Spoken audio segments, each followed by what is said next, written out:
Go ahead. All right, welcome to Freedom's Light Church. We're here to talk about Israel and what you need to know. And y'all know that I'm not short-winded. I don't know how these preachers preach a message in 10 or 15 minutes. So, I'm going to tell you right now, this is going to, and I've tried to get rid of that. Oh no, I need to know that. So I tried to shorten it, and I can't. If you need to stretch, if you need to do jumping jacks, if you need to go out and just do whatever you got to do. Okay. Yeah. So we were listening to the Farm Channel because you know Joe was on all the RFD TV on Tuesday, and the cow guy, if you know who he is, I call him the cow guy because he wears a cow suit. Well, anyway, he was interviewing somebody, and I don't know who he was interviewing, but the guy said, and this was on Tuesday, he said the world has a new playbook, and he said yesterday is gone, and he said the war in the little tiny nation of Israel, no bigger than New Jersey, is going to affect the whole world. So a lot of people have got their head in the sand. They don't understand that what's going on is going to affect us. And so this is why we need to know the history of Israel, and we need to understand where they came from, you know, what they're doing today, how this is going to impact us. And then I read this on a news site that I follow called Natural News. And I was shocked at this guy's response to this. And he said things are escalating very rapidly in the Middle East as Israel announced to cease tactic against 2 million civilians.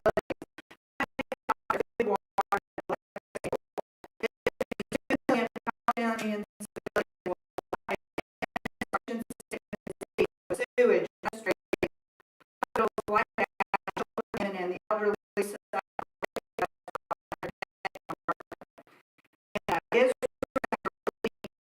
escalation and the nation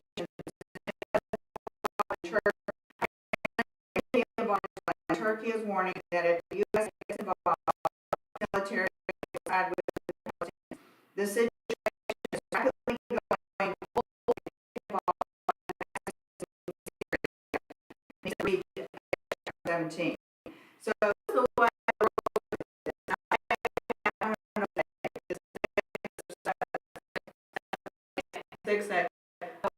so they have days to so the state, then you're an idiot. Like,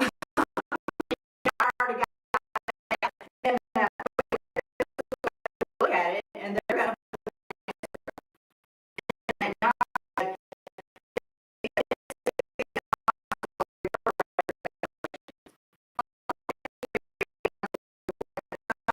I don't think so. And when you read it, it says the enemies of Israel around them. You need to know and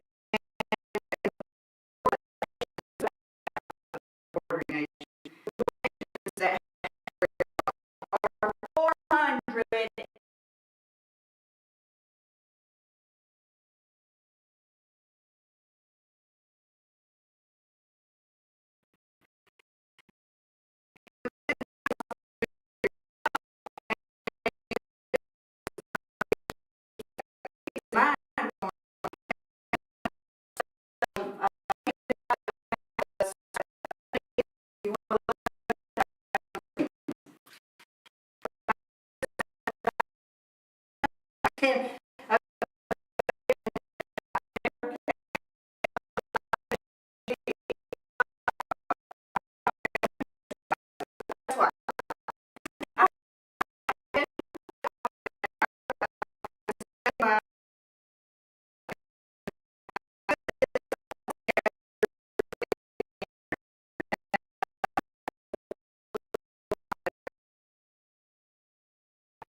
that if you listen with a desire to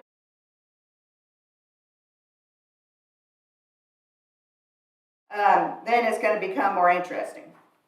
So, Israel is a small country. We know in the Middle East it's about the size of New Jersey. It's located on the eastern shore of the Mediterranean Sea, and it's bordered by these countries: Egypt, Jordan, Lebanon, and Syria. And the nation of Israel, like I said, it has a population of 9 million people, with 7 million being Jews. And for almost as long as the Jewish nation has existed, it has been persecuted and forced to wander from land to land, starting with slavery in Egypt, to the destruction of both their temples in Jerusalem, to the Crusades, to the Holocaust, and finally to modern-day anti-Semitism, which yesterday seemed like that's all the news wanted to talk about, was the anti-Semitism rallies and gatherings going around the U.S. But I got a Channel 2 news update last night that they had a big gathering in Sandy Springs for Israel yesterday, so I was really happy to see that. So the land prior to the Israelites, see, the Israelites being the descendants of Abraham, Isaac, and Jacob. See, there was no Israel before Abraham. All right, and so they were, this land was then known as Canaan land. That's what the Bible called it, and it was inhabited by giants. And I talked about this a lot last Sunday in discipleship training on October the 8th, if you want to go back and watch that. And so I won't recount all that here, but see, this land was chosen by God to be inhabited by a people that he chose, that he was going to establish through Abraham, and then Isaac, and then Jacob. And interestingly, the Bible says that it's the geographical center of the earth in Ezekiel 5:5 and 38:12. Now, I looked that up, and it's so funny. You'd think that science could easily determine if that is, in fact, the center of the earth. But I found all kinds of websites that said it was just the spiritual center of the earth. And then I found all kinds of websites that said it really was the center of the earth. But as Pastor Jeff explains, if you take away all the water and you put the land mass back together, it is the geographical center of the earth. So I'm going to go with what the Bible says. It's interesting that the Hebrew says that it's the navel of the earth. And it is the location of Jesus' second coming. And the Bible says that Jesus will rule and reign from Jerusalem. Okay? So guess what? No matter what's going on, they're going to win. All right? And so, but you remember how God called Abram out of an idol-worshiping country called Ur, and he told him to go to that land, to go to the land that God was going to show him. He didn't really know where he was going when he set out. And so Abraham, we know, had Ishmael from Sarah's concubine, and then he had Isaac from his wife Sarah. Now, Ishmael was not God's plan. And so Isaac had Jacob and Esau. And so the Jews are descendants of Jacob, and the Arabs are descendants of Esau. And the Bible tells us that Abraham lived in Hebron for some years, and there the Bible says that he encountered the Anakim giants. Now later on, the Bible lumps all these different races of giants into a few Hebrew words, and these are them. Rephaim, Anakim, Avim, Emim, which means dreadful ones, Samzumim, or Samzumin, that means murmured or stammerers, speakers of a barbarous tongue, or Nephilim, which means fallen ones, ones who cause others to fall, or giants. Now, archaeology has confirmed all this. And the Bible talks about the valley of Rephaim. And this was near Jerusalem, and this was where King Og was from, the king of Bashan, that the Bible talks about in Deuteronomy 3, and it gives us the measurement of his bed. All right, so now we're going to jump ahead, and we're going to go to when they were in Egypt. So when we move into the Egyptian exile through Jacob's youngest, so we have Abraham, Isaac, Jacob, and Jacob's son was Joseph. All right, so now Joseph was sold into slavery by his brothers, and he was taken as a slave to Egypt. And you can read about this in Genesis 37. So this is where the Jewish people really started to flourish and to really become a nation. And interestingly, see, Esau at this time, see, Jacob is still alive, and Esau at this time and his descendants were living around Moab and Edom. And we're going to hear more about them in just a minute. But see, God's people, when they came out of Egypt after being slaves for 400 years, see, now they were a nation of people. All right? And they were slaves. This is important. They were slaves, so they didn't mix and marry with the Egyptians. So they were a pure stock. All right? And they had stayed separated. So the Jewish people, while they were in Egypt, became this great nation. And then God led them out of Egypt and told Moses where to take them. And the people, of course, we know, defied God, though, and they had to stay in the desert for 40 years until all the men over 20 died, men of fighting age, and so because of their disobedience. So let's take a peek and see what God said about this land that he was going to lead them to, and see how it applies to what's going on today. So I want to read to you from Deuteronomy chapter 2. And I really think you should make a note of this and go home and read the whole chapter yourself to understand the boundaries that God gave. And again, it talks very clearly in undeniable language that these were giants that lived here. So if we, in Deuteronomy chapter 2, starting at verse 10,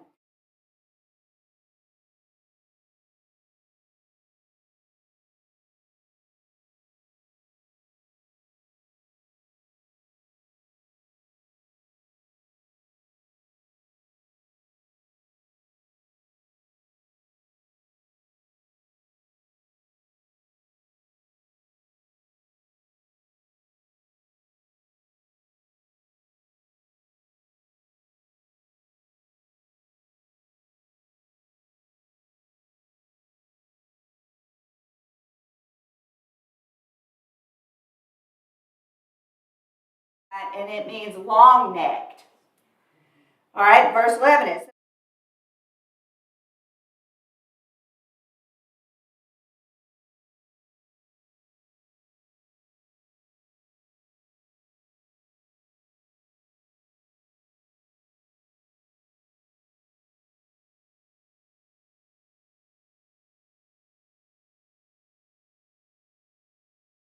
them.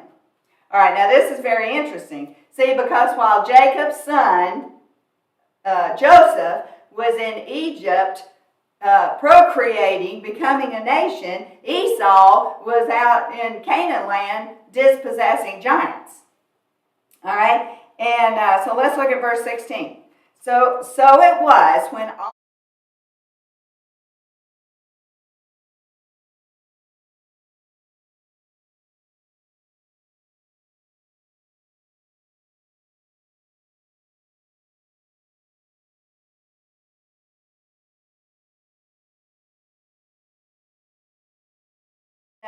and it was descendants of Lot with his daughter. Remember how his daughter, got him drunk and all that? And that's in Genesis 19:30 through 38. All right, so Ammon was descendants of Lot. And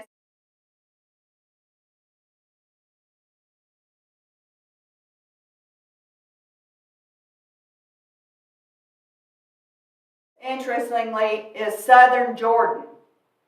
This is the land, what is today southern Jordan. He says, I will not give you any of the land.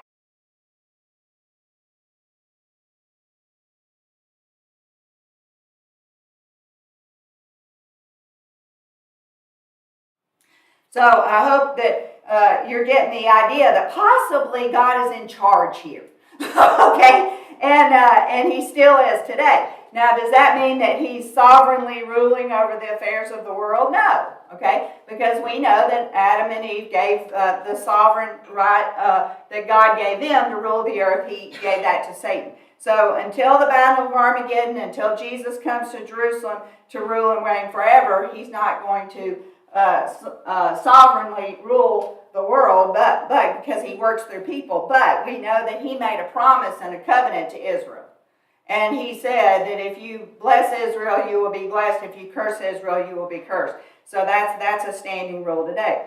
But when you listen to the news, and you're going to hear about all these protests, right, against Israel and all this stuff, and you're going to start hearing that, oh, Israel stole that land and all that, you need to have an answer for that.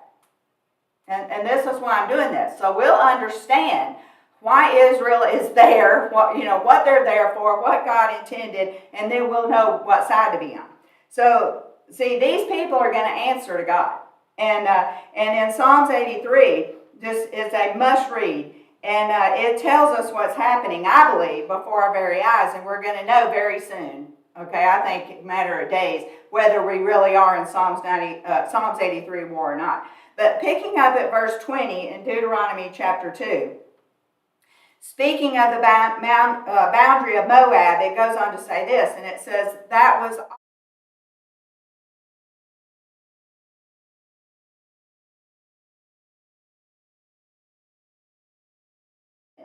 a people as great and numerous and tall as the Anakim. But the Lord destroyed them before them, and they dispossessed them and dwelt in their place, just as when he destroyed the Horites from before them. They dispossessed them and dwelt in their place even to this day. And the Avim, who dwelt in villages as far as Gaza, the Caphtorim, who came from Caphtor, destroyed them and dwelt in their place.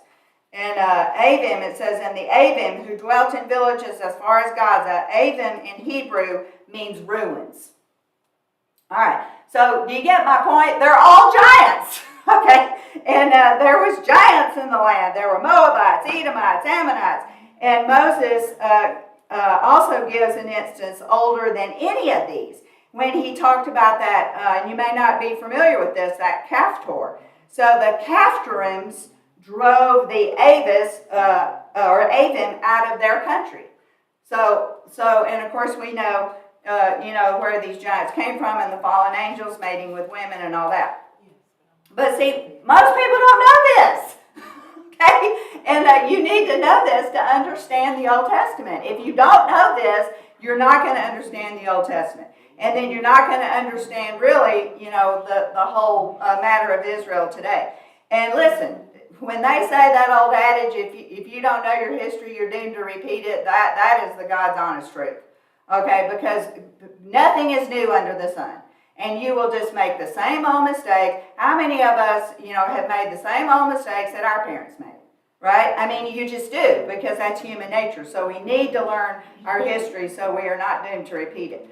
So the promised land, which was the land of Canaan, was the land that God originally sent Abraham to in Genesis 11. Now, have you ever wondered where Sodom and Gomorrah was? All right? See, they were located on the Jordan River, on the Jordan River plain. And they were in the southern region of the land of Canaan, northeast of the Dead Sea. And today, it would be modern Jordan at the eastern edge of the plain of Kikar in Jordan. All right, so what I want you to see is that whole area was the land of Canaan. And what Israel has today is not all that God gave them. All right, and but that certain parts of Jordan were given to Lot and to Esau. All right, so we need to understand a little bit of a time frame. So it was 400 years from Noah to Abraham. All right, so there's no Israel until we get to Abraham. All right, and then there's 360 years from Abraham to Joseph. And then from Joseph to Moses, it was between, they're not sure, 300 and 400 years. So by the time of Moses, it is said that there were so many giants that lived in the area that the men refused to go in there and attack, even though God told them to, and he ensured their victory. And of course, we know that story. But when Lot lived in Sodom and Gomorrah, and this is based on the Arabic language, one writer said, quote, Bersha, king of Gomorrah, can be interpreted as large man. All right. So in Abraham's day, there were so many giants that occupied near Bashan that it became widely known as the land of Rephaim. And the Rephaim giants exerted control over Gilead and all the land of Edom. That's what they said. All right, so could it be that that's why Sodom and Gomorrah were destroyed? Because they were giants, because they were evil, because they weren't totally human. And is that why the whole earth was destroyed with Noah? Okay, because Noah was the only pure flesh left alive, he and his family. And there is so much evidence to all of this that it would take weeks to go through, and that's not the point of the study today. But I got to bring this up, or we can't understand Israel at all. All right? And so the earth after the flood, the Bible tells us, was repopulated with humans, and we believe the ark is believed to have landed in Turkey. And Noah's son, Ham, had a son named Canaan. And so Canaan settled in that area, what is today that Holy Land, that whole area, and that is why it's named Canaan land. All right, so these people became known as the Canaanites. And we don't know how, but somehow the fallen angels never quit their evil doings. And once again, they produced a race of giants that we read about in the Bible after the flood. And so we read where God commanded Joshua to go in and wipe them out. And I discussed this in discipleship training last week. And this is in Genesis 6:4. And interestingly, that's the first mention of giants in the Bible. And the Bible tells us that these were wicked, fallen angels, and the Bible calls them the sons of God. And it also refers to them as heroes of old or men of renown. And what that means is they were formidable opponents. All right, so listen to what it says in Joshua 14:15. It says, "The Nephilim were on the earth in those days and also afterward. And when the sons of God came into the daughters of men, and they bore children to them, these were the mighty men who were of old, the men of renown. They were the descendants of Anak, who was the son of Arba, who at the time was regarded as the greatest man among the Anakim." All right, so it's pretty clear, don't you think? Okay, so the other day, Barbara and I and Jennifer went to see the movie The Creator, and it was all about artificial intelligence. And the reason I went was because I think Hollywood's getting downloads from Satan. So I wanted to see what they're, because, you know, Elon Musk said, and I think it wasn't very long, 10 or 15 years, or maybe less than that. He said that we weren't going to recognize the world because of artificial intelligence. So I wanted to see what they were saying.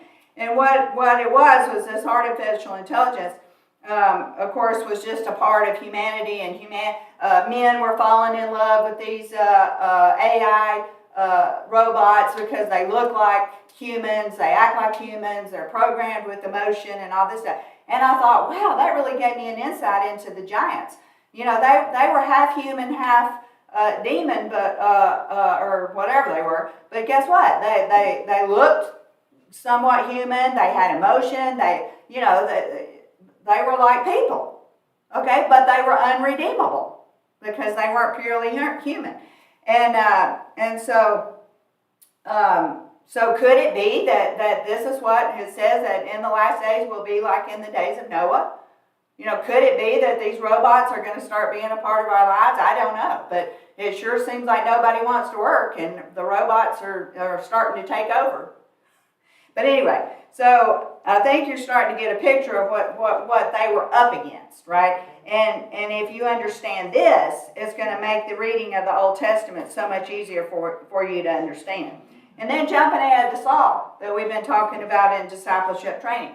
He's the first king of Israel, and he was told to go in and wipe out the men, women, children, and animals of the Amalekites. Now, a lot of unbelievers will throw that scripture up, and they'll say, well, I can't worship a God that kills men, women and children and animals, right? Okay, but they're all celebrating Hamas, who just went and horrifically, barbarically burned people alive. And I heard one report said they're doing what South Africa did. I think it was South Africa, somewhere in Africa.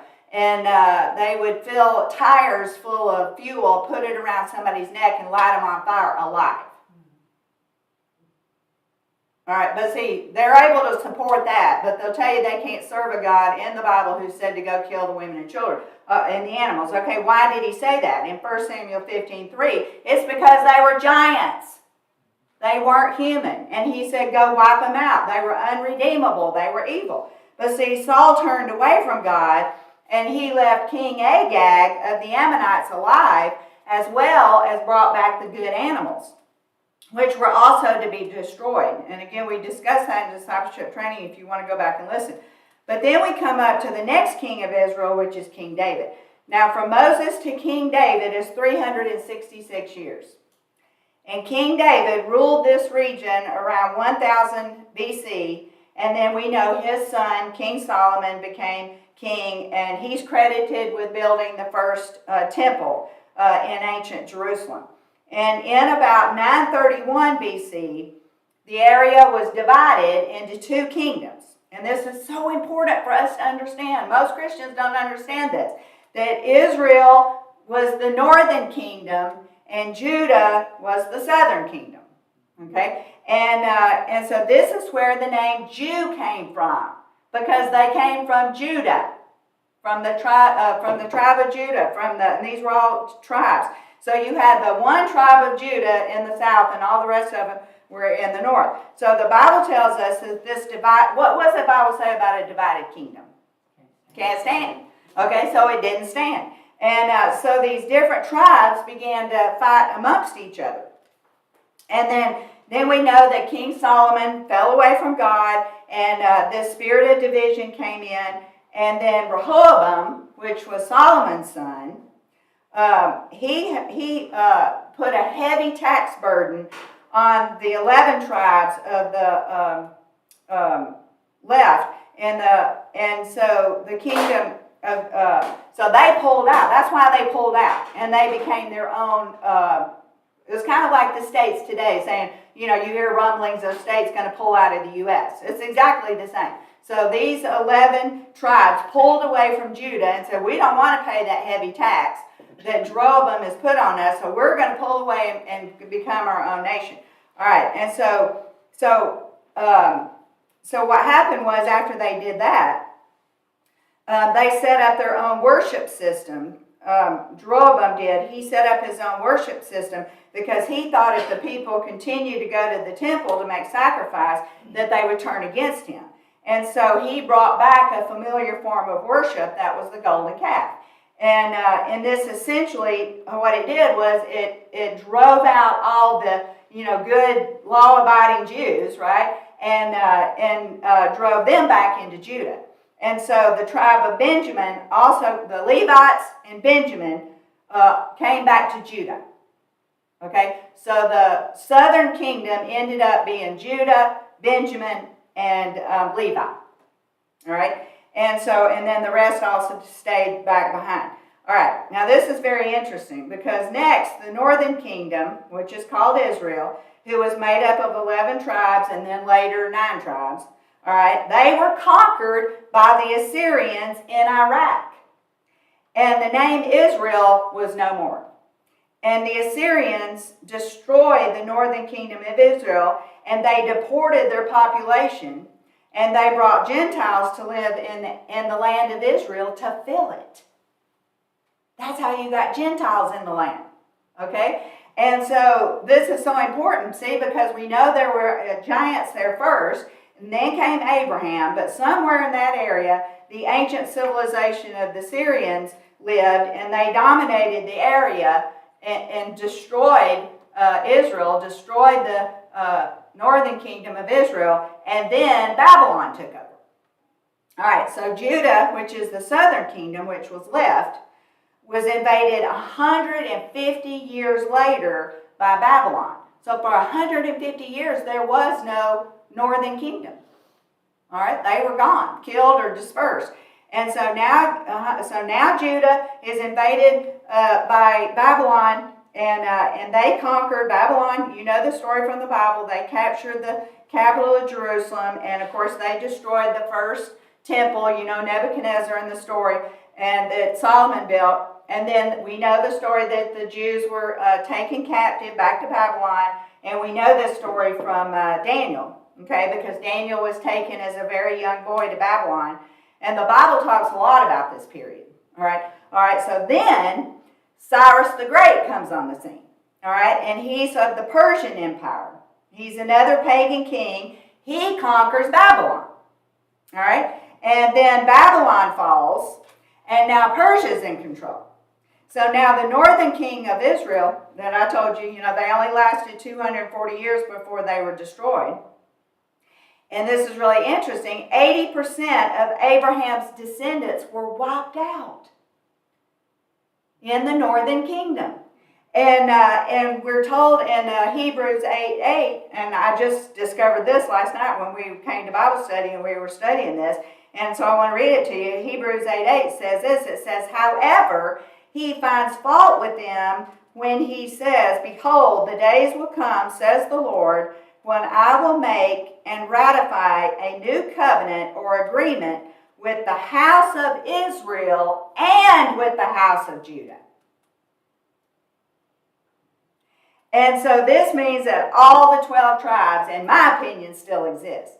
Now, the Jewish tradition is that there is no tribes from the northern kingdom that exist today.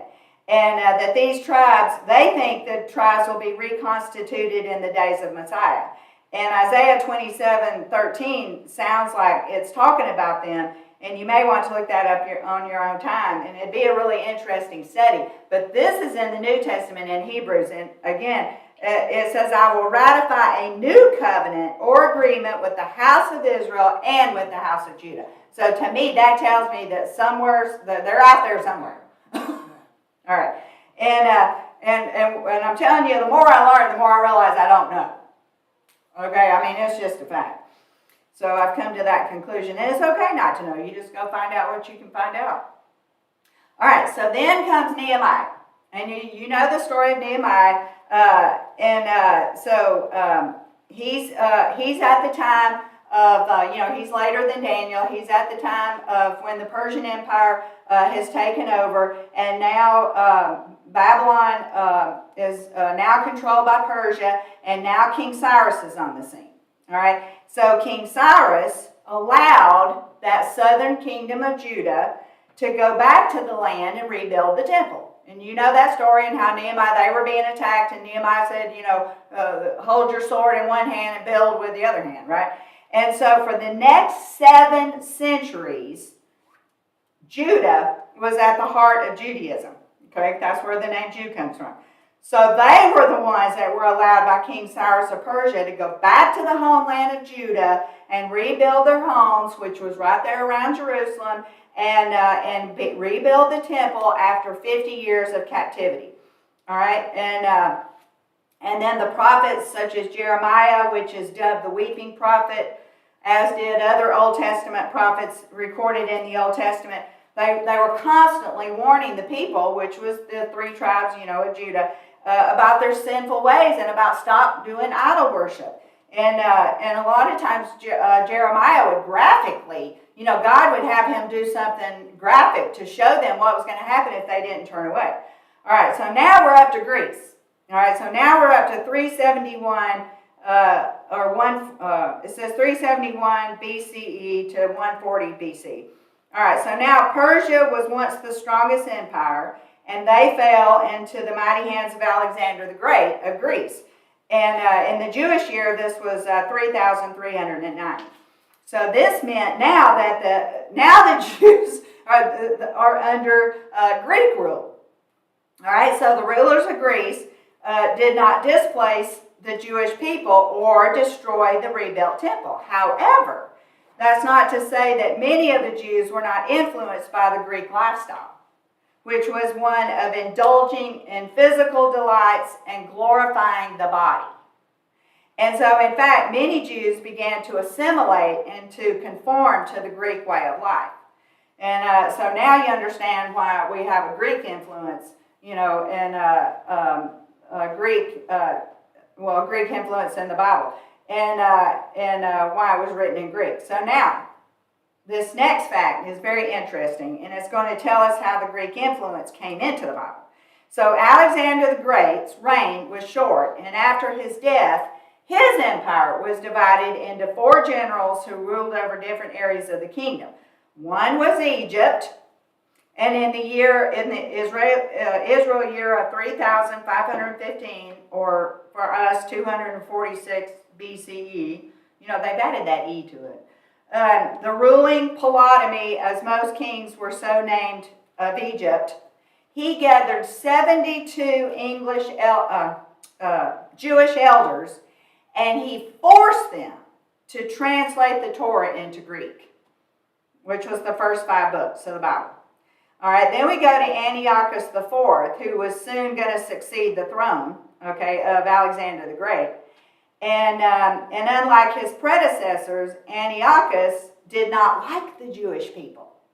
And he murdered thousands of them. And he imposed harsh decrees, suppressing many Jewish laws, such as circumcision and Shabbat. So have you ever wondered why the Jews are always being murdered and taken captive? Okay, I mean, it's just throughout their history. And in the Jewish year of 3621, or 140 BCE for us, a small group of the Jews known as the Maccabees stood up against this tyrant, Antiochus, and defeated his army and drove them out of Israel. And then the Jewish people were free from foreign rulership once more. And this is what they celebrate today with Hanukkah. All right, now we go up to Rome. All right, now we got Rome has conquered the known world, right? They've conquered the area.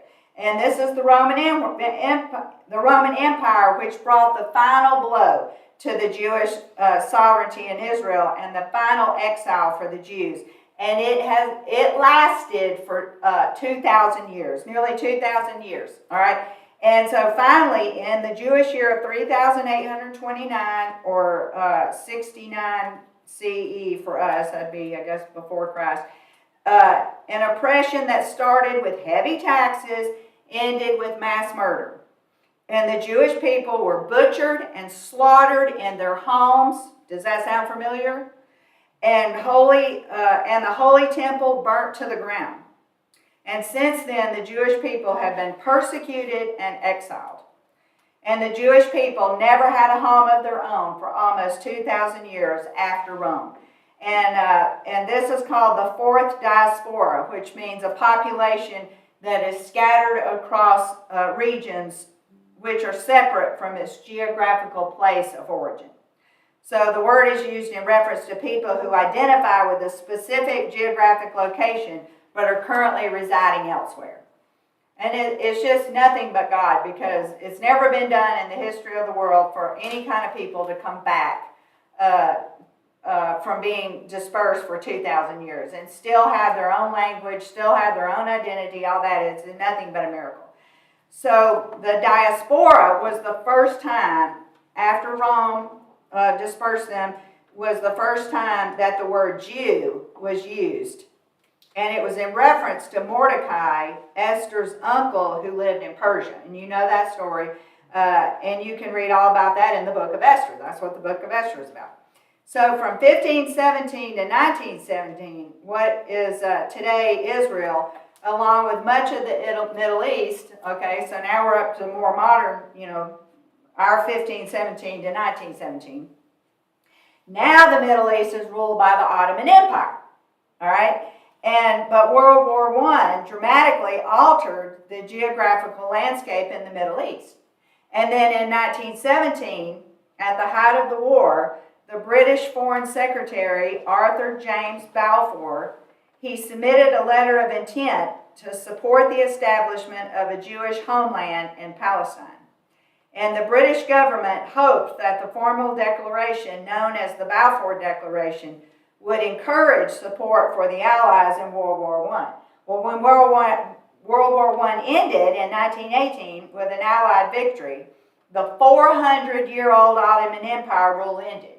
And now Great Britain is in control of the Holy Land. They took control. And back then they called it Palestine. And it was modern-day Israel and Palestine and Jordan. All right, so now the British controlled what was called Palestine until Israel, in the years following the end of World War II, became an independent state in 1948. So in 1948, all these people dispersed all over the world, came back and made a nation in the Holy Land once again that God gave them, and that was in 1948. And just think about it, like my mother would have been like 15 when that happened. I mean, people who studied their Bible, They couldn't imagine how you're going to bring an ancient people that's been dispersed for 2,000 years back together. I mean, it's impossible. It's never happened before. And so it's really amazing, I mean, it's amazing when we look back, but can you imagine looking forward? And so you may have heard, the old saying, the sun never set on the British Empire, because the British Empire controlled most of the world back then, okay? And no more today. But they did rule the Middle East. They reigned over Australia, Asia, Africa, India, and South America, and North America. And however, Lord Balfour's Declaration of 1917, which they weren't supporting that, which called for the restoration of the Jewish state. I can't think of his name, but he wrote Bill Salus, he wrote the book Psalms 93 War. He said the sun began to set on the country on the British Empire after one after another of their empire collapsed. And I believe that. I believe he's right. Had they sided with Israel, I think the British Empire would be just as big as it was back then. But because they went against Israel, one by one, their rule around the world began to collapse. All right, so now let's look at Palestine. So to understand Palestine, we got to go back to AD 135. So 135 years after Jesus, there was a failed Jewish revolt on Rome, and the Jewish emperor Hadrian expelled the Jews from Jerusalem and decreed that the city and surrounding territories become a part of a larger entity called Syria, Palestinian. And so Palestinian took its name from the coastal territory of the ancient Philistines. All right, so that's where he came up with the name Palestinian, was from the Philistines, and which were enemies of Israel. And tell me names don't mean something. Okay, so Palestinian means really enemy of Israel. All right, so now moving forward in history, now we have the Muslims. So now the Muslims have conquered the Middle East in the 7th century, and they were called the Arab Conquest. And this was in our years 622 to 750. All right, now the Arab people are from Abraham. But who are they from? Abraham's son Ishmael. All right, and his concubine Hagar. So again, this was not God's plan. God never intended all this. So the descendants of Ishmael became known as the Arabs, and which are basically means nomads. And in Genesis 25:18, it tells us that these people lived in hostility towards all the tribes related to them. See, these are all cousins. They're all related. And they come from two brothers, half-brothers. And we all know that story. So before the Arab conquest, these people began settling this area called Palestine. And they remained under Muslim control for just under 1,200 years. Now, all this time, the Jews continued to multiply there. But there were many more Muslims. Like I told you, there's only 7 million in Israel, and there's almost 450, around 450 million in the surrounding area. All right? So Muhammad began to conquer the Arab world in the 8th century, and he did it through brutality and extortion. And then we know how, you may have heard a little bit about the Crusaders. All right, so then the Crusaders came in, and through a series of religious wars, initiated, supported, and sometimes directed by the Catholic Church, okay? And this was during the medieval period. And the best known of these was a military expedition to the Holy Land between 1095 and 1291, and that was intended to conquer Jerusalem and its surrounding area from Muslim rule. And it's estimated that 270 million non-Muslims have been killed by this peaceful religion over the years. All right. Now, I read Mark Twain's book a few years ago called The Innocents Abroad, where he took a world tour by boat, and he stopped off in Palestine, and of course everybody talks about this. But anyway, it's still interesting. And finally, as in any good travel writing, Twain had to face his own preconceptions, or how he put it, he said he had to unlearn things. And he said he was quite disappointed with the size of the Holy Land. And this is what he had to say about it. He said, "The word Palestine always brought to mind a vague suggestion of a country as large as the U.S. I suppose it was because I could not conceive of a small country having such a large history. Yet in reality, it hardly covers an area equal to 4 of our countries of ordinary size." And he went on to say this. He said, "It's a desolate country whose soil is rich enough but is given over wholly to weeds, a silent, mournful expanse, a desolation. We never saw a human being in the whole route, hardly a tree or shrub anywhere. Even the olive tree and the cactus, those fast friends of a worthless soil, had almost deserted the country." We need to keep that in mind, because that's going to play into what's going on today.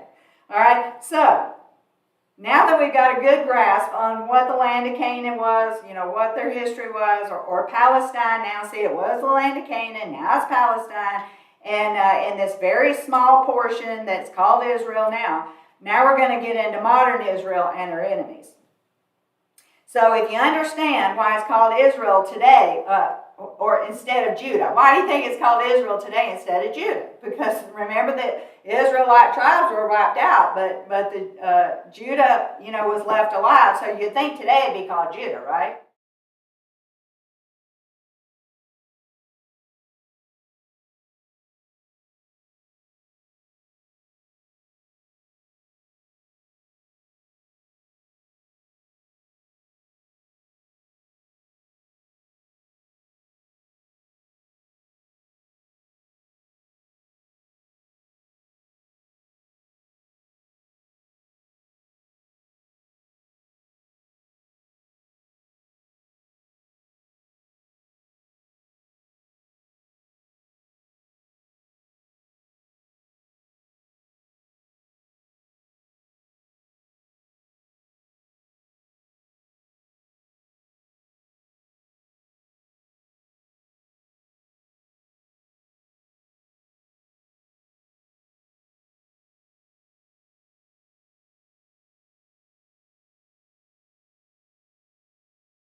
But they didn't like that. So Ben-Gurion, who was kind of the head of this thing, he's the one who first suggested the name Israel.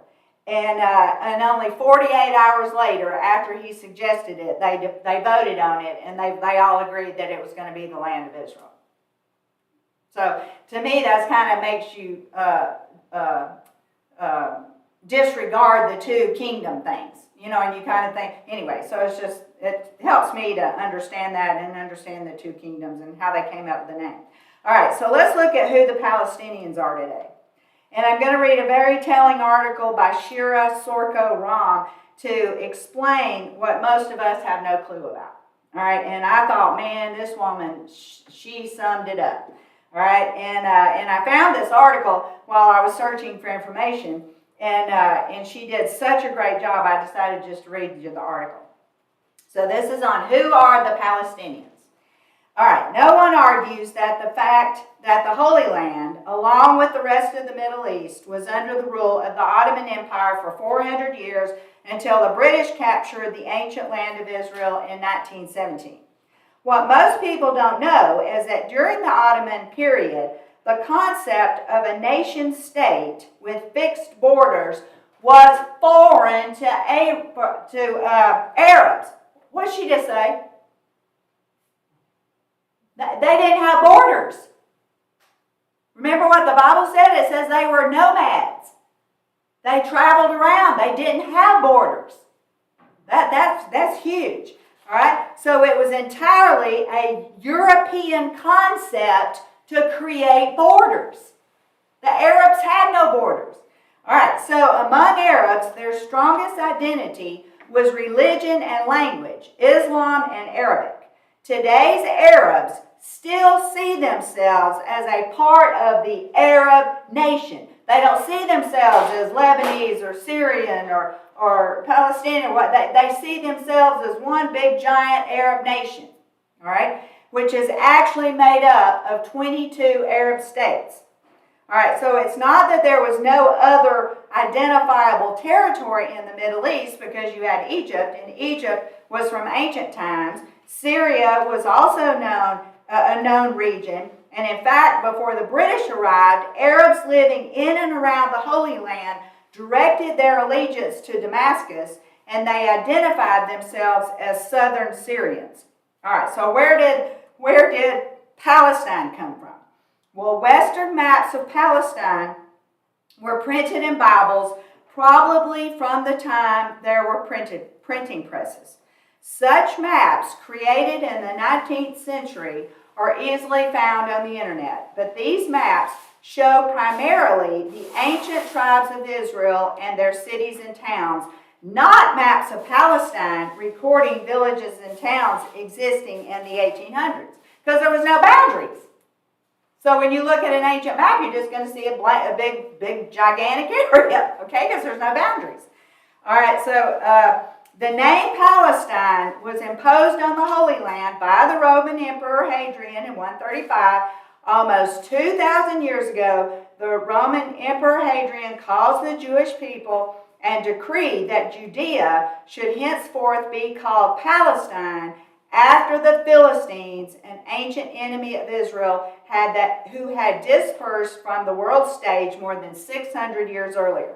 It was his final twist of the knife and legacy after wars, massacres, persecutions, and exiles that had largely extinguished the Jewish presence from Judea. As for maps created in the 1800s, there were few real-time inhabited areas to record. Did you get that? There's very few people living there. And just like Mark Twain said, we didn't see a soul. The land is barren. There's no trees. There's no nothing. It's just a desert, and there's nobody living there. All right? And so the fact that God had cursed the actual land of the Israelites because of their sins could be witnessed by anyone who visited there. The land had laid bare and desolate for centuries. And you can read about that in Leviticus 26 and Jeremiah 18, about the curse. All right, so now I've also read that it never rained in 2,000 years in Israel. I don't know whether that's actually for sure or not. Some things I look up that you'll have 10 websites that tell you that's true, and you'll have 10 websites that tell you it's not true. So I don't know. But anyway, I believe what God said, that he cursed the land. Why did he curse the land? Because he's trying to keep it for the Israelites. All right, so, and then besides Mark Twain, a travel guide to Palestine and Syria published in 1876 by the name Karl Vadaker, he illustrates the fact that even when the Islamic Ottoman Empire ruled the region, the Muslim population in Jerusalem was minimal. But important to history, there were always Jews living in the four holy cities: Jerusalem, Hebron, Safed, and Tiberias. Now, Vadaker estimated the total population of Jerusalem to be 60,000 or 6,000 to 7,000 Muslims, 13,000 Christians, and 40,000 Jews. When the British conquered the Ottoman Empire, who controlled the area for 400 years, they came with their maps and documents designating the land as Palestine. The Arabs were furious, and they saw the name coming from the Christian Crusader world and saw it as a victory for the Zionists. Not a single prominent Muslim endorsed the renaming of the region as Palestine. So in 1920, all protested it. Indeed, for decades, other identities such as Syrian, Arab, and Muslim continued to compete with the Palestinian brand. So Palestine was named after the Philistines, the enemies of God, by the British Empire, not by the Arabs. So the next step of Britain and France was to divide up the whole Middle East into different nation states. They did so according to their own European interests, not necessarily what was good or even natural to the area. Natural divisions would have been more in line with the Arab religious sects, such as Shiite, Sunni, Alawite, and Druze, etc. People such as the Kurds, who had a very strong identity as a religion, language, and people, were not given their own language. A huge problem and injustice even until today. Artificially created states by Europeans is one of the reasons for the instability of the Middle East. Who knew that? The Shiites and the Sunni, they're at war all the time. So what they're saying is, instead of taking all your Shiite people and putting them in this boundary and putting all your Sunnis in this boundary, they just mixed them all up.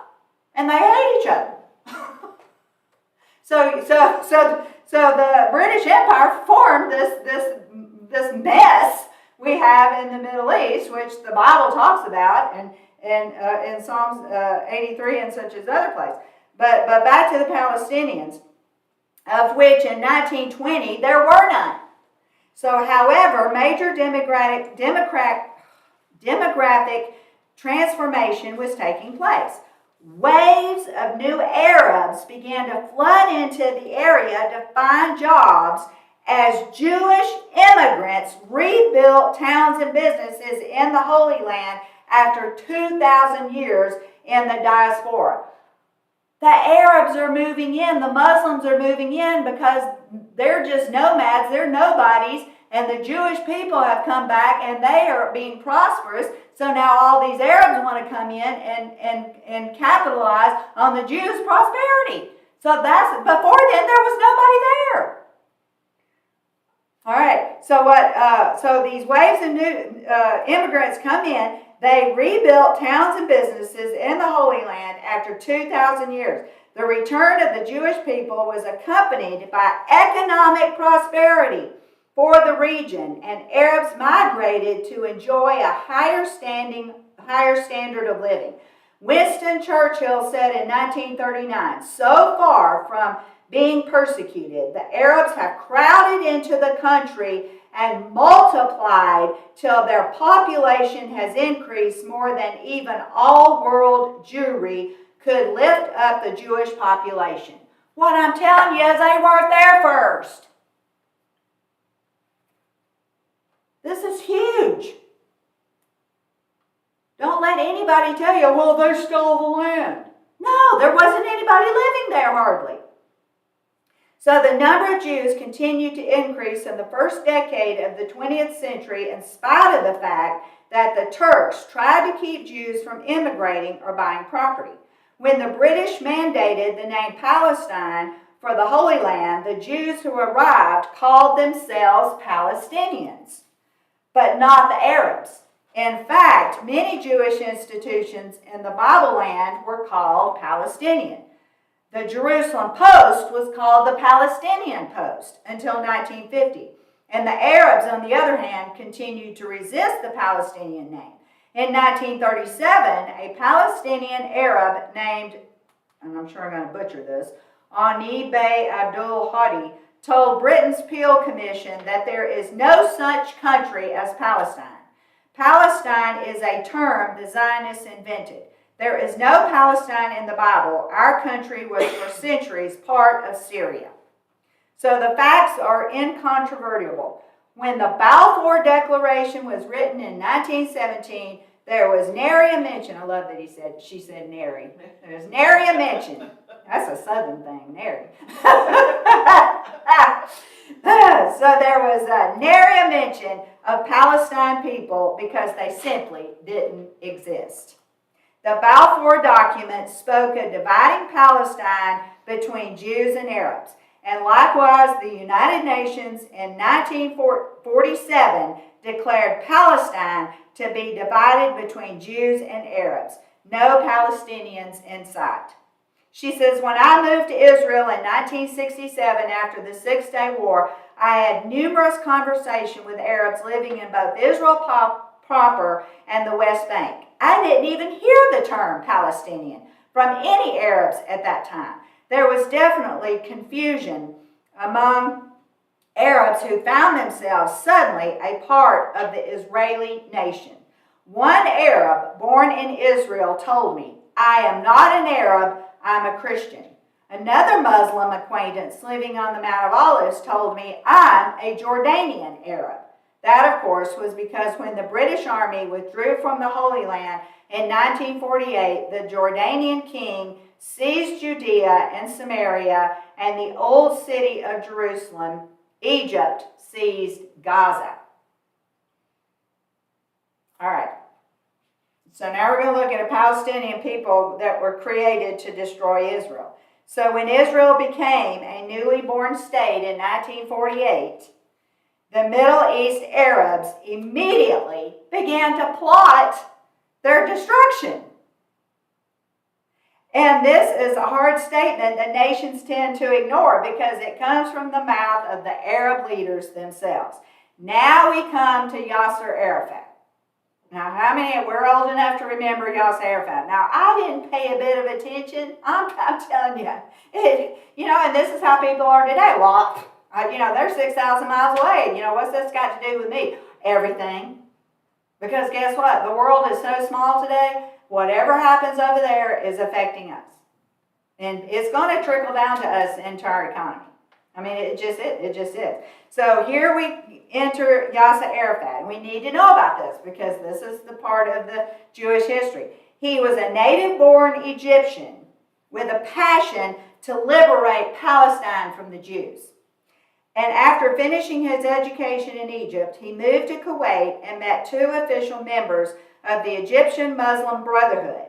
And these two men, Abu Iyad and Abu Jihad, or something like that, later became Arafat's top aides. In 1959, when Israel was only 11 years old, Arafat formed an organization called Fatah. And it was dedicated to the liberation of Palestine through armed struggle. Now remember, why did all the Arabs come back to Israel, come back to the Holy Land? For money. And now you got these fruitcakes that are going to come and destroy Israel, and they're the reason why these Arabs are living the high life. They're the reason they're prospering. So she goes on and she says, back to the article, she said, my own first visit to Israel in Jordan was in 1959. My strongest memory is of the old city of Jerusalem, then occupied by Jordan, as an absolute primitive backwater town made up of narrow walking passages and a derelict alley alongside the Western Wall, then called the Wailing Wall. So possibly Arafat was the only human being on earth at that time who might have thought that someday Jerusalem would be an Islamic capital of a Muslim country called Palestine. But this has become the dream and the hope of virtually every Muslim who calls himself a Palestinian in the world today. So when the Middle East Arab countries realized Israel wasn't going anywhere, and then in 1964, the Arab League, representing all the Arab nations, sent representatives to create the Palestinian Liberation Organization and wrote its Palestinian National Charter. And the charter defined all of Israel as Palestine, the homeland for the Arabs. All right, so now that's how they became known as Palestinians, because of the PLO.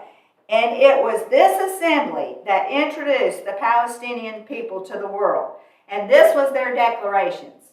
Now these are all the Arab nations coming together. It says, 1, all Arab citizens living normally in Palestine up to 1947 are Palestinians. Number 2, Palestine is an Arab homeland bound to the rest of the Arab countries, which together formed the great Arab homeland. Number 3, the Balfour Declaration and the UN partitioning of Palestine is null and void. We need to understand that. Today, they do not recognize the boundaries that were set during the British Empire. All right. Number 4, the Palestinian Arab people will move forward on the path of al-Jihad until complete and final victory against the Zionists has been attained. Now, do you see why they're at war? See, they think that Israel, that they were there first. No, Israel was there first. And as they did when the UN announced the Jewish people would have their own country, now once again, Syria, Jordan, and Egypt gathered their armies together to throw Israel into the sea. That's what they said. They were going to throw Israel into the sea. And that happened in the spring of 1967.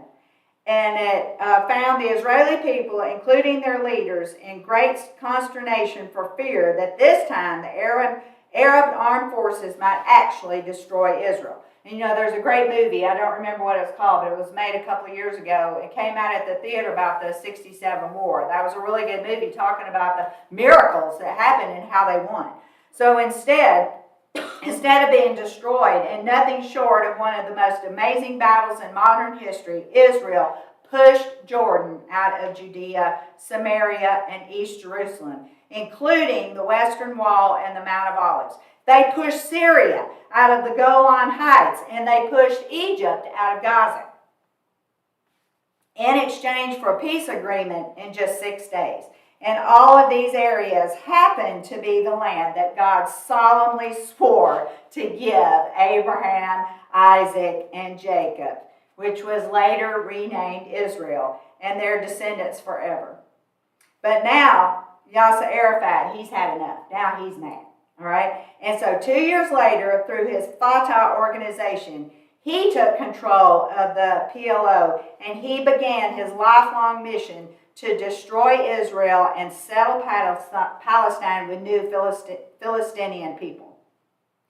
Okay, but how are you going to create a Palestinian people when there still wasn't such a nation, right? And so the answer was terror.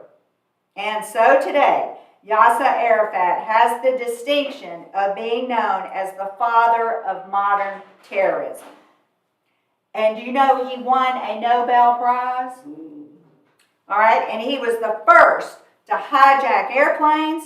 He became famous by introducing the term Palestinian into the international media lexicon through a series of high-profile acts of violence targeting Israeli citizens, including bombings, cross-border raids, and the 1972 Munich Olympic hostage massacre. And she said, I happened to have been in Munich directing a film about the outreach of youth with a mission during those Olympics. So the world took notice, and in 1974, the United Nations recognized the PLO as the sole legitimate representative of the Palestinian people. They recognized a thug. He's a Hitler. Today, the UN is still not come out, and they have, as of this morning, they have not come out and condemned Hezbollah. So it was an amazing feat. And through outrageous, savage terrorism, the Palestinian people became a reality in 5 short years. Check it out for yourself. Once the United Nations recognized the existence of a Palestinian people, Israel was seen as an occupier of an ancient people who had lived in Palestine for thousands of years. But now we know that's a lie. But Arafat didn't stop there. He proclaimed to the whole world that the Jews had never lived in Palestine. They were usurpers who only came to settle on the Palestinian people's land since the late 19th century. And he said Jesus was a Palestinian. And the Arab world rapidly rewrote their history books. Arafat learned quickly that every time he initiated a new wave of terror, the world readily gave him more attention, even becoming more sympathetic to the Palestinian rights and legitimacy. Not everything went his way. He was kicked out of Jordan after carving out an independent territory for his fighters. He then moved to Lebanon and started a civil war there until Israel kicked him out. But his greatest accomplishment was his ability to create a fictitious narrative that Judea and Samaria, the old city of Jerusalem, the Golan Heights, and Gaza are an inalienable heritage to the ancient Palestinian people. And in fact, the Islamic peoples of the world are convinced all of Israel actually belongs to the Palestinian people who have lived in Palestine for thousands of years. Now you see that this is what they're taught. They're taught a rewritten history. This is why we need to know history. So Arafat's Palestinian nation is a nation that has proclaimed to all the world that no Jew shall ever live there. Now that's quite an achievement. No wonder this father of modern terrorism is the father figure to the Arabs living in Judea and Samaria. All right, now it comes up to Hamas. Who is Hamas? So a brief history of Hamas. Oh, put that map up of, oh, it's not working? Oh, okay. All right, well, you've got a handout. I want you to see how small the Gaza Strip is. Tiny. And now the West Bank. I mean, I really didn't know what the West Bank was. And now you see what the West Bank is. All right, so now we come up to Hamas. So a brief review of Hamas, the latest attackers of Israel. Who is Hamas? They attacked 6 days ago, and Hamas lives in Gaza. That little tiny strip in Gaza. They're a terrorist organization, an Islamic terrorist organization funded by Iran. Now Hezbollah, you hear a lot about Hezbollah. Who's Hezbollah? Hezbollah is a terrorist organization in Lebanon. So Hamas is in Gaza, Hezbollah is in Lebanon. All right, now guess what? Your tax dollars go to fund these terrorist organizations. Trump cut them off. Biden reinstituted it. And the reason we give them money is because they don't work. And they're destitute. They're poor. Okay? Except for, of course, your elite, your leaders, your military leaders. All right? But so we continue to give them money. All right?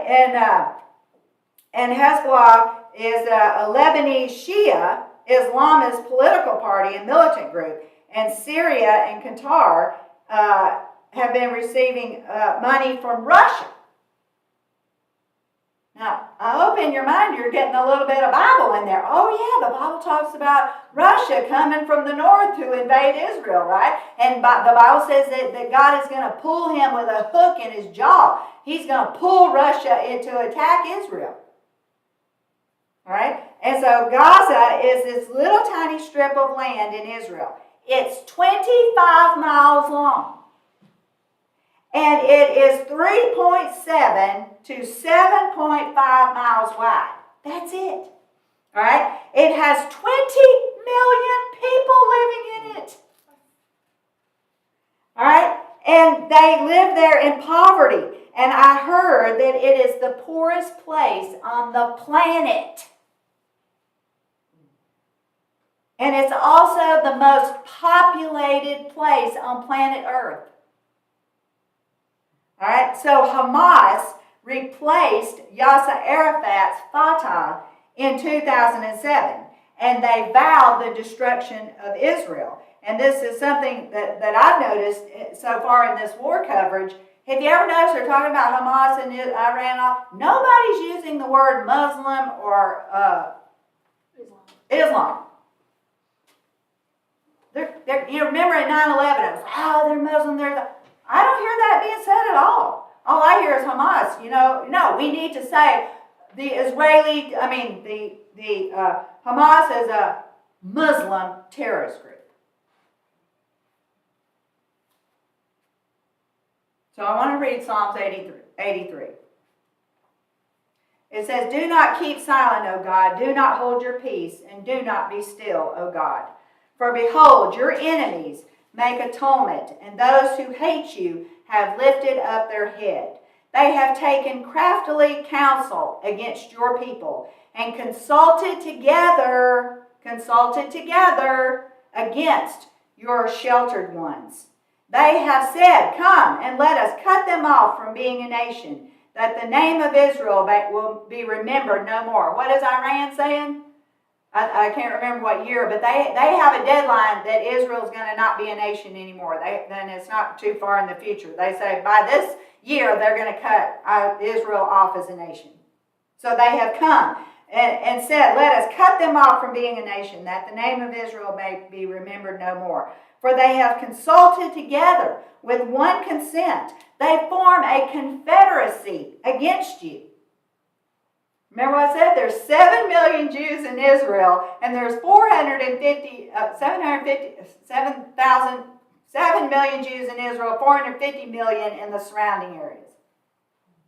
That they're going to make a confederacy. They're going to come together and attack Israel. The tents of Edom and the Ishmaelites, Moab and the Hagrites, Gebal, Ammon, Amalek, Philistia, with the inhabitants of Tyre. Assyria also has joined with them. They have helped the children of Lot. Now, does this make more sense now?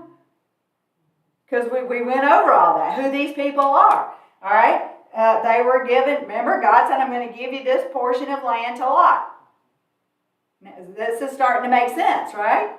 All right? And it says, deal with them as with Midian, as with Sisera, as with Jabin at the brook of Kishon, who perished at Endor, who became a refuse on the earth. Make their nobles like Oreb and like Zeb, yes, all their princes like Zebah and Zalmunna, who said, let us take for ourselves the pastures of God for a possession. Oh my God, make them like the whirling dust, like the chaff before the wind, as the fire burns the woods, and as the flame sets the mountains on fire. So pursue them with your tempest, and frighten them with your storm. Fill their faces with shame, that they may seek your name, O Lord. Let them be confounded and dismayed forever. Yes, let them be put to shame and perish, that they may know that you, whose name alone is the Lord, are the Most High over all the earth. So in a few days, we're going to find out if this is Psalms 83. Because these surrounding nations are all going to come together in a confederacy for one goal, and that is to wipe Israel out. So as we close, it's so important that we know the facts of the matter and that we know the Word of God. And God was good enough to give us the Word, and now we need to read it. And we all know soon if this is the Psalms 83 war, because as we've read, this coalition of these bordering nations will form a confederacy and attack Israel. But we know that God is going to show the world that He is God. And so we need to pay attention and we need to stay tuned, because God is getting ready to wrap all this up, and according to His timeline. And now, after hearing all that, I bet you, like me, you're very thankful that you were born in the United States. Okay? Amen. Okay, because I have really been praising God, because we had no choice in where we're born, right? And I am so thankful, and I've been praising God that I was born in the United States, because we are just so sheltered, we just don't realize what's going on in the rest of the world. And then a lot of preachers are talking about Ezekiel 38. Now, Ezekiel 38 is when Gog and Magog comes and attacks Israel, and it says they're coming for the booty. So the way I understand it, Israel is going to get their homeland back in the Psalms 83 war that God originally gave them. Because right now they don't have the whole area that God gave them. All right? And I gave you some maps of that. So in Psalms 83, this coalition of their enemies are going to come together to destroy them, but Israel's going to defeat them and going to take land back that they should have had to begin with. All right, then Ezekiel 38 can happen. When now that they've gotten more land back, I mean, they're the most prosperous nation on the face of the earth, right? And God it says the desert will bloom. I mean, that they are leaders in technology and agriculture. Everything they touch just turns to gold. And so now they're going to even be richer.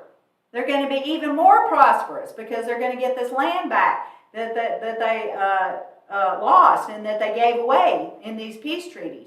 All right, so now that's why Israel is going to attack them in Ezekiel 38 for the booty, because God says He's going to cause Russia to attack them, and then what happens after that? That leads us into Armageddon. That leads us into the second coming.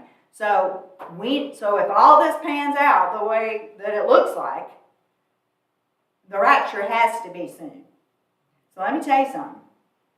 There ain't nothing worth staying here for. If you got aught against somebody, honey, you better forgive them. You better get that under the blood. If you got anxiety, if you're worried about how you're going to pay your bills, none of that matters. God is our God, and He will provide. And the main thing is making sure our hearts are right to get out of here, because it could be today. There's just nothing worth hanging on to here. So I'm checking my own self, just like David said, Lord, check me. Lord, examine me. Lord, show me if there's anything in me that is wrong that could possibly keep me from you. Because there ain't nothing here I want to stay for. I'm ready to go. And I don't want anything hindering me from God and from going and from hearing Him. So I hope that this has been an eye-opener for you. I hope that you see more clearly what's going on, why it's happening, because God gave us this awesome book that told us everything that was going to happen. And so we're not caught off guard, and we know who's going to win. And we're supposed to pray for the peace of Jerusalem. And too many people are ignoring this whole thing. Well, it doesn't affect me. Yes, 6,000 miles away. If you're a believer, you better be praying for these people. And what if it was you? So, hope you got something out of this. Take those maps home. When you hear stuff on the news, I'm going to put mine up on the refrigerator so that I can see. When they say something, I can go to my map and I can look and see where these places are, because I don't know.